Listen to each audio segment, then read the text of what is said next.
আজকের ভিডিওতে আমরা খুব সুন্দর একটা বিষয় নিয়ে আলোচনা করব এবং কিছু মানুষের ভুল ধারণাও কিন্তু ভেঙে যাবে যারা ভাবে যে টাকা দিয়েই সব কিছু হয়। আজকে আমরা টপিকটা এইভাবে বেছে নিয়েছি যে অনন্ত জীবন পাওয়া ধনীদের জন্য কেন সহজ নয় এবং এই ধনীদের সম্পর্কে বাইবেলে কি লেখা রয়েছে সেটাও আমরা দেখব আজকের এই ভিডিওতে। যদি কোনো মানুষের চিন্তাধারা এমন হয় যে আমি অনেক ধনী, আমার অনেক সম্পত্তি রয়েছে, অনেক টাকা রয়েছে, আর আজকাল পৃথিবীতে টাকাই সব, টাকা দিয়ে সব হয়, টাকাই সব কিছু, তাই আমাকে অনেক ধনী হতে হবে, অনেক বড়লোক হতে হবে, অনেক টাকা রোজগার করতে হবে, আমার গাড়ি বাড়ি সমস্ত কিছু করতে হবে, লোক দেখাতে হবে। আর এইসব চিন্তাধারা বা এইসব কথার মধ্যে কিন্তু খুঁজে পাওয়া যায় যে একটা মানুষ কতটা অহংকারী, কতটা লোভী, কতটা এই জাগতিক জিনিসপত্রের প্রতি চাহিদা বা পিছুটান বা জাগতিক বা বাহ্যিক যে সমস্ত ধন সম্পত্তি, গাড়ি বাড়ি সমস্ত কিছু রয়েছে, এই সমস্ত কিছুকে কতটা আঁকড়ে ধরে বাঁচতে চায়। একজন ধনী মানুষের কথায় তা প্রকাশ পায়। তাই ধনী মানেই যে অনন্ত জীবন খুব সহজেই পেয়ে যাবে এমন নয়, বরং ধনীদের জন্য কঠিন, কারণ তারা বাহ্যিক সব কিছু আঁকড়ে ধরে বাঁচতে চায়। আমরা বাইবেলে দেখেছি মার্ক 10 অধ্যায় 17 থেকে 31 পদে, সেখানে যখন একজন ধনী ব্যক্তি প্রভু যিশুকে বলেছিল যে হে সদ্গুরু, অনন্ত জীবন লাভের জন্য আমি কি করব। সেই ধনী লোকটার কথার উত্তরে প্রভু যিশু সেই ধনী লোকটাকে বলেছিলেন যে তুমি তো ঈশ্বরের সব আদেশ জানো, নরহত্যা করো না, ব্যভিচার করো না, চুরি করো না, বাবা মাকে সম্মান করো। প্রভু যিশুর এই কথা শুনে সেই ধনী লোকটা বলে যে আমরা যদি দেখি মার্ক 10 অধ্যায় 20 পদ, লোকটি তাকে বলল হে গুরু, ছোটবেলা থেকে এগুলো আমি পালন করে আসছি। ধনী লোকটির এই কথা শোনার পর প্রভু যিশু এরপর ধনী লোকটিকে এবার বললেন, আমরা যদি 21 পদ দেখি তাহলে সেখানে বলছেন যিশু লোকটির দিকে সস্নেহে তাকালেন এবং বললেন, একটা বিষয়ে তোমার ত্রুটি আছে, যাও তোমার যা কিছু আছে বিক্রি করো আর সেই অর্থ গরিবদের মধ্যে বিলিয়ে দাও, তাতে তুমি স্বর্গে ধন পাবে, তারপর এসে আমাকে অনুসরণ করো। এমন কোনো ধনী বা বড়লোক আছে কি এই জগতে যে তার সব সম্পদ গরিবকে দান করে ঈশ্বরের পথে চলবে? বর্তমান সময়ে এসে যদি এমন কেউ হয় তাহলে তার নাম হয়তো ইতিহাসে লেখা হবে, কিন্তু নেই। আমাদের লোভ লালসা এতটাই বেড়ে গেছে যে বলার ভাষা নেই। লোভের চোটে আমরা শুধু চাই চাই চাই চাই চাই, সেটা জুয়া খেলে হোক, লটারি কেটে হোক, কাউকে ঠকিয়ে হোক, যেইভাবেই হোক না কেন।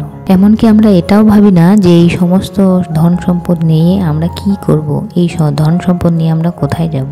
তাই প্রভু যিশুর এই কথা শুনে ধনী লোকটি কি করলো দেখবো আমরা এবার। প্রভু যিশু যখন ধনী লোকটিকে বললেন যে তোমার সমস্ত কিছু বিক্রি করে দিয়ে তুমি গরিব লোকদেরকে দান করো এবং তুমি আমাকে অনুসরণ করো, ধনী লোকটি এই কথায় সে মর্মাহত ও দুঃখিত হলো এবং ম্লান মুখে চলে গেল, কারণ তার অনেক সম্পত্তি ছিল।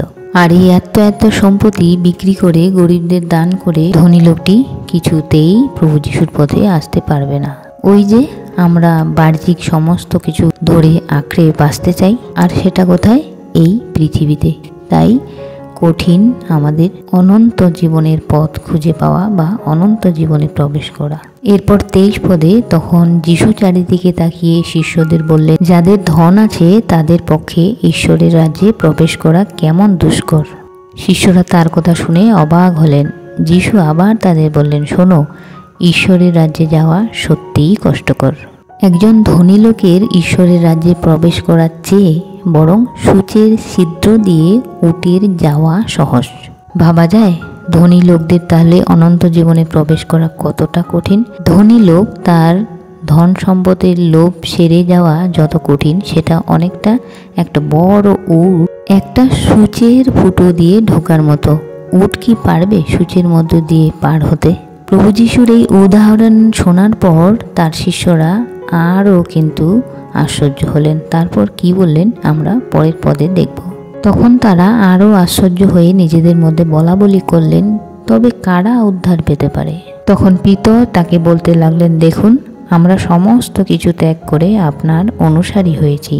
পিতরের এই কথা শুনে প্রভু যীশু বললেন, আমি তোমাদের সত্যিই বলছি, যে কেউ আমার জন্য বা আমার সুসমাচার প্রচারের জন্য বাড়িঘর, ভাই বোন, মা বাবা, ছেলে মেয়ে, জমি জমা ছেড়ে এসেছে, তার বদলে সে এই জগতে তার শতগুণ ফিরে পাবে। তাকে তাড়না ভোগ করতে হলেও এই জগতে শতগুণ বাড়িঘর, ভাই বোন, মা, ছেলে মেয়ে এবং জমি জমা পাবে, আর পরবর্তী যুগে পাবে অনন্ত জীবন।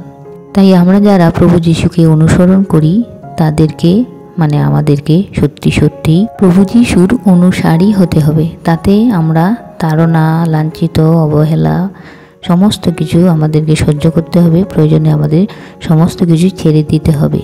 তবেই কিন্তু আমরা পরবর্তী যুগে কিন্তু অনন্ত জীবনে প্রবেশ করতে পারবো। তা না হলে আমরা যারা ভাবি যে আমরা সফলতার চূড়ান্ত পর্যায়ে পৌঁছে গেছি, আমরা সমস্ত কিছু হাসিল করেছি, আমরা সমস্ত কিছু পেয়ে গেছি, এই পৃথিবীতে আমরা ধন সম্পদ সমস্ত কিছু পেয়েছি, আমরা সবার আগে রয়েছি, সবার প্রথমে রয়েছি। এ বিষয়ে বাক্য কি বলে আমরা দেখে নেব। কিন্তু আজ যারা প্রথম এমন অনেক লোক শেষে পড়বে, এবং যারা আজ শেষের তাদের মধ্যে অনেকে প্রথম হবে। হতে পারে কষ্টে দিন কাটছে, সবাই অবহেলা করছে, অপমান করছে, মার খাচ্ছে মানুষের কাছে, কিন্তু তবুও ঈশ্বরের পথে স্থির রয়েছে। তারাই কিন্তু শেষের দিনে সবার আগে থাকবে ঈশ্বরের রাজ্যে।